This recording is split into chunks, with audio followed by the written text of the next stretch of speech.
Mijan Pati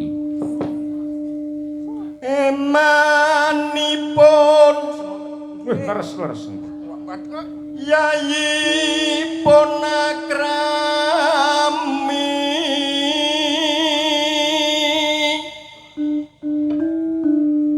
pomoduro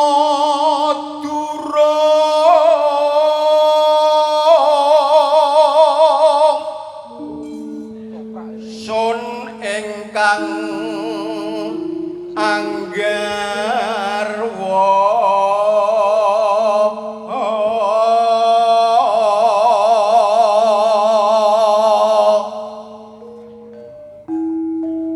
wong ayu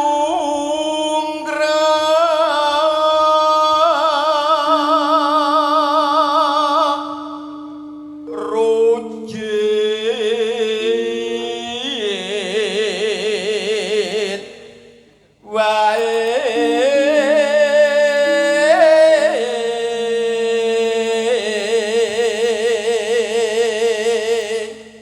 jan mangke langgame ngersakaken sinten sing nembang Mbak Bir kita mawon. wah iya nggih lebir ora angger sinden to dipilih karo piyayi saka Pati nggih nggih Prandene meksa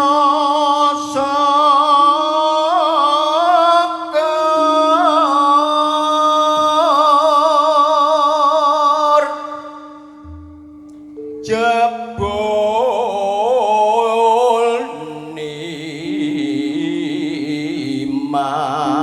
nimas uga nanggapi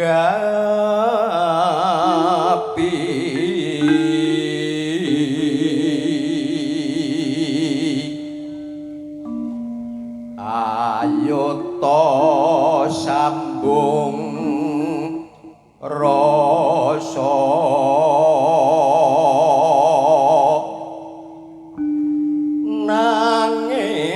nanging wanci dalu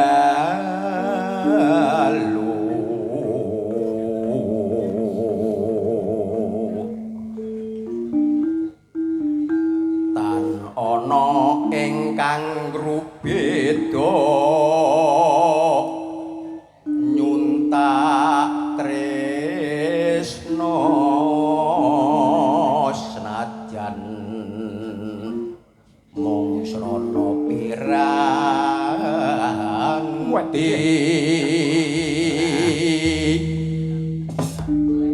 gambarmu uga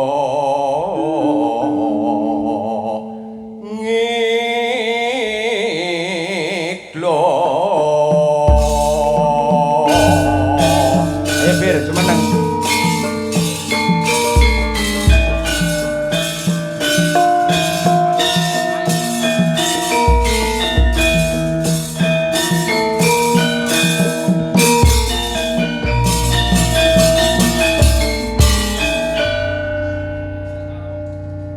sing gedhe pangapuramu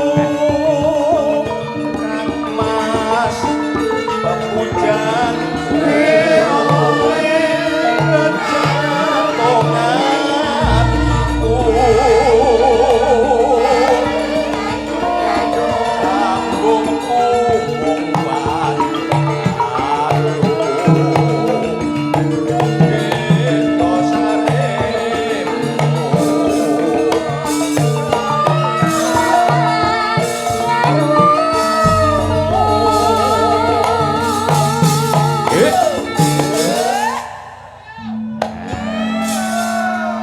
Ambekan riyen Pak, saliman riyen. Niki sudah 3 kali ini Bapak ini nyusul Pak, nyusul kula maksudnya. oh iya Sombong aku. Buatan yang pertama niku kula bertemu Pak Rajiman. Ramijan kleru ping 3 Pak Ramjan. ora apal jenenge ping 3 Bapak Ramudeng. Bapak Ramijan yang pertama niku di Pati Pak. Kula pas nyindeni wayanganipun Dalang Pati niku. Nggih. Terus yang kedua niku wayangane jenengan di Kudus niku nate, Kudus Pak. di Undaan. Di Undaan Kudus. Undaan. Desa Kutuk. Kutuk. Oh, nggih. nika nggih Gaten nggih nggih mriki. nggih nggih. Kelingan, Gong? Ora kelingan aku. Wite entek ya, Pak? Ya iya. Nggih setahun iki pun. Nggih nggih nggih nggih. Benjang teng Demak melih Pak kula sak kanca. Nggih winginane wonten Semarang niku kula jane nggih badhe ningal. Lah kok- Nanging pas sing supire niku mboten saged. Mugi-mugi benjing sakit melih nggih, Pak. Nggih. Nggih nggih Pak, nggih. Ya Bir, ya wangono ki, Pak Ramijan. Ya. Kang Mas Kang Merat titis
Ciptaanipun sinten Pak Ramijan niki sambung wanci dalu. Pak Supron Suwondo saking Blitar. Aduh apale. Putrane nggih enten sing dalang mboten niku. Nggih Pak Tangko niku ngertos kula niku kalih jenengan. Wah. Jenengan ora ngerti sing mbarep. Poh, lek dalang mloto malah. Ah iya ngono. Gringgingen. Ayo. Ya Bir. Mendah baya yen tasedang urip lan merdeka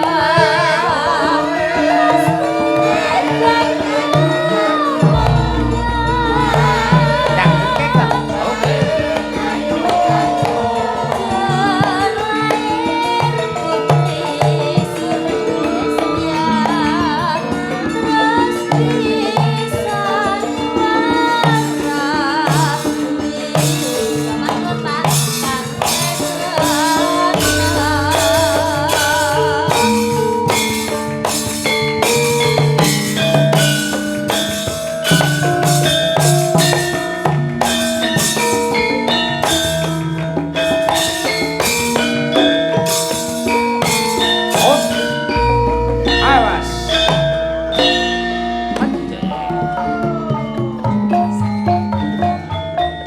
Kur. Sareng-sareng ya. Sing gedhe panapuramu Mas ngepunjaku jejak konganiku Sambung kurang panci dalu Beda saremu Lawan karwamu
luar biasa Pak Radiman. Nggih nyuwun pangapunten